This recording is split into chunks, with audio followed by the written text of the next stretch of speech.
Hola a todos, esta es la clase de termodinámica y teoría cinética de la licenciatura en biofísica del Instituto de Física de la Universidad Autónoma de San Luis Potosí.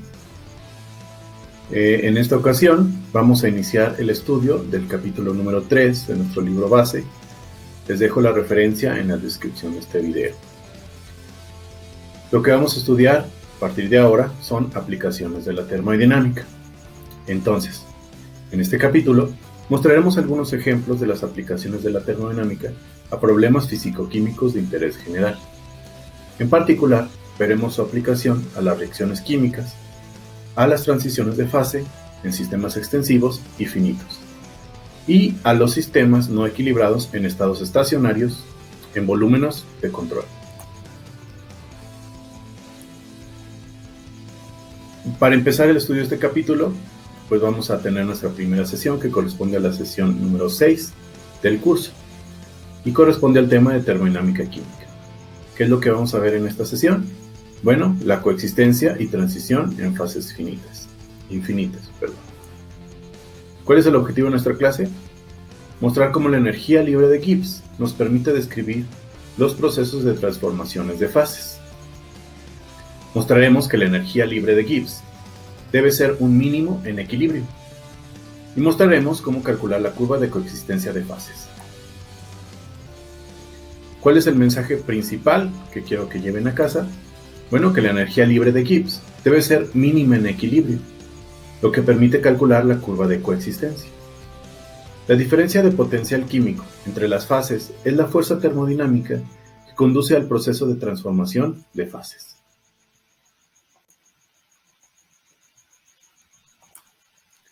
Muy bien, empecemos estudiando termodinámica química. Una de las principales ventajas de introducir los potenciales termodinámicos F, G y H es que estos permiten describir de manera simple y sistemática procesos como las transformaciones químicas y las transformaciones de fase, que suelen ocurrir en condiciones de presión y temperatura constantes. Antes de describir estos procesos con detalle, conviene primero estudiar las propiedades de la energía libre de Gibbs, que ahora será función de la temperatura, la presión y el conjunto Ni de números de partículas Ni que caracterizan a las diferentes especies en un sistema cerrado. Entonces la energía libre de Gibbs G será una función de la temperatura, de la presión y de este conjunto de densidades o de números de partículas.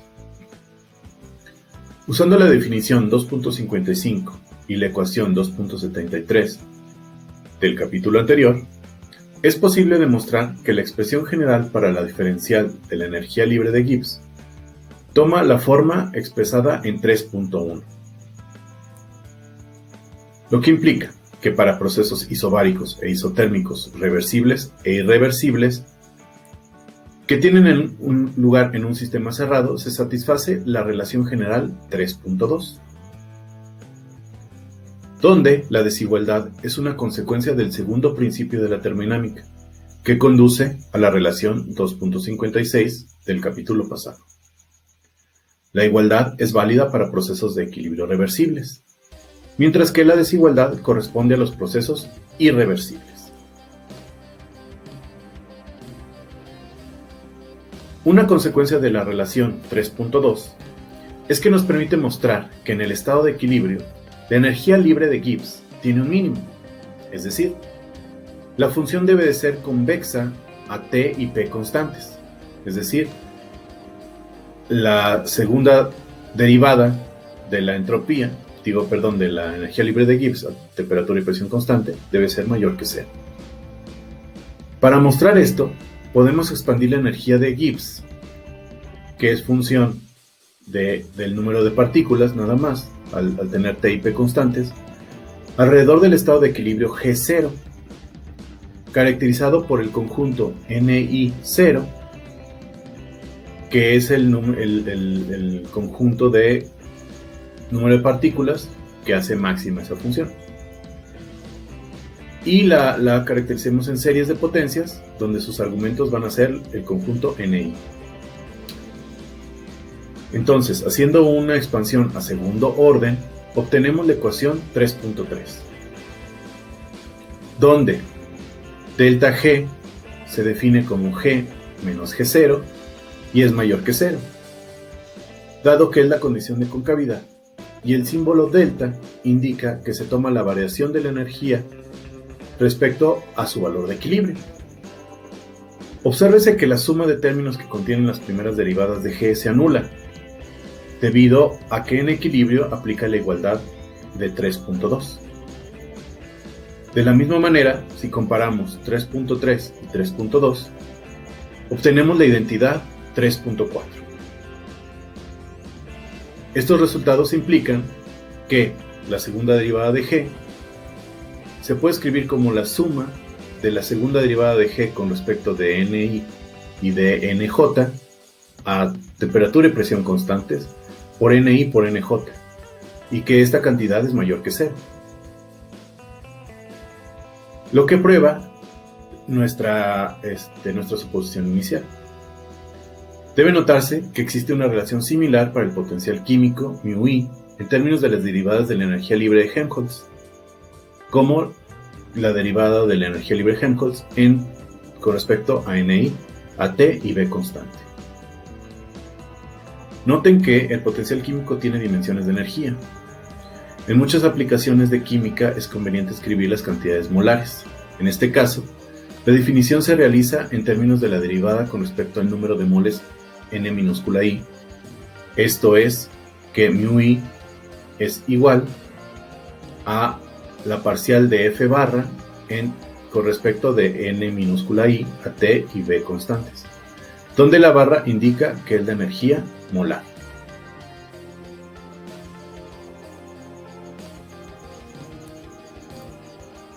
La energía libre de Gibbs es la cantidad natural para describir el mecanismo que da lugar a las transiciones de fase y su comportamiento en equilibrio, manifestado por la coexistencia de fases. En particular, de ella obtenemos no solo la fuerza termodinámica que da origen al proceso, relacionado con la diferencia de potenciales químicos, sino que, además, esta permite establecer la dirección en la que ocurre el proceso. Esto es, ¿cuál es la fase madre y cuál es la fase nueva? Una representación esquemática de la situación se da en la figura 3.1. Supongamos un sistema simple compuesto por dos fases caracterizadas por la letra I, que corre de 1 a 2. La energía libre de Gibbs de este sistema tiene la forma general G como función de T, de P, de N1 y de N2, donde Ni es el número de partículas de la especie correspondiente, y su diferencial, cuando T y P permanecen constantes, está dada por la expresión 3.5, donde μI representa a los potenciales químicos de ambas fases. Si el sistema completo es cerrado, entonces el número total de partículas N es igual a la suma de N1 más N2, y es constante, pues la masa se conserva. Esto implica que el diferencial de N2 debe ser igual a menos el diferencial de N1, y por lo tanto podemos escribir la ecuación 3.6, donde la cantidad delta μ se define como μ1 menos μ2 y se conoce como supersaturación o afinidad. En vista del segundo principio de la termodinámica, expresado para este caso a través de la ecuación 3.2, tenemos que delta μ por diferencial de N1 tiene que ser menor o igual que 0. Esta desigualdad determina en qué dirección ocurre la transformación de fase, es decir, cuál es la fase madre y cuál es la fase nueva. En general, si para un proceso irreversible μ1 es mayor que μ2, lo que implica que delta μ es mayor que 0, entonces debe cumplir que diferencial de N1 debe ser menor que 0. Es decir, aparece un flujo de partículas de masa que va de la fase 1 a la fase 2, hasta que la diferencia de potenciales químicos se compense y se cumpla la condición de equilibrio, que es μ1 igual a μ2. De manera similar, si delta μ es menor que 0, entonces el diferencial de N1 debe ser mayor que 0, lo que indica que 1 es la fase de formación. Es oportuno mencionar que este proceso de formación de una nueva fase es similar al proceso de difusión de materia descrito en el capítulo 1, ya que puede mostrarse que el potencial químico de un sistema depende de la concentración de partículas.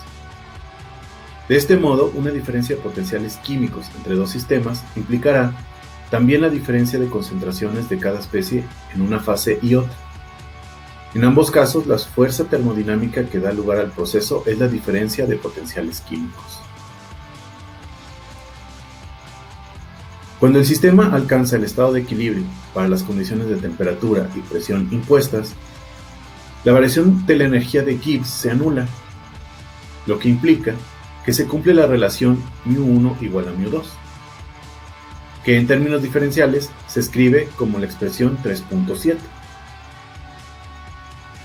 Teniendo en cuenta que los potenciales químicos son las energías de Gibbs por partícula o molares, entonces podemos deducir que sus funciones de T y P, lo que es consistente con la ecuación de Gibbs-Duhem, la ecuación 2.81, y por lo tanto podemos escribir la expresión 3.8, donde S subrayada I y B subrayada I son las entropías y volúmenes específicos de ambas fases.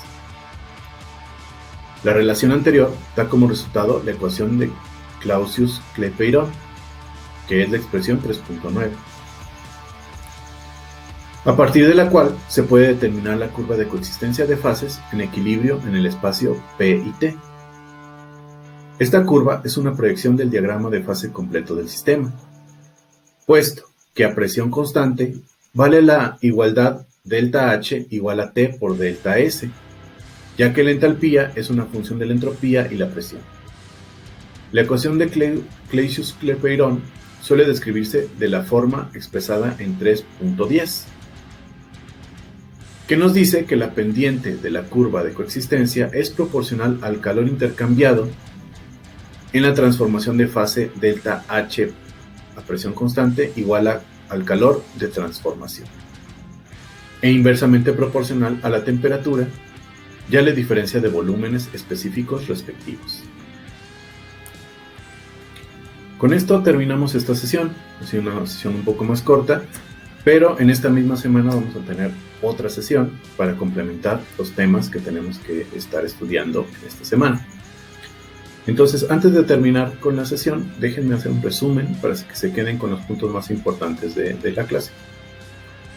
El primero es que en el estado de equilibrio la energía libre de Gibbs debe tener un mínimo. La energía libre de Gibbs es la cantidad natural para describir el mecanismo que da lugar a las transiciones de fase y su comportamiento en equilibrio. Finalmente, que la fuerza termodinámica que da lugar al proceso de transformación de fase es la diferencia de potenciales químicos. Muy bien, con esto terminamos esta sesión.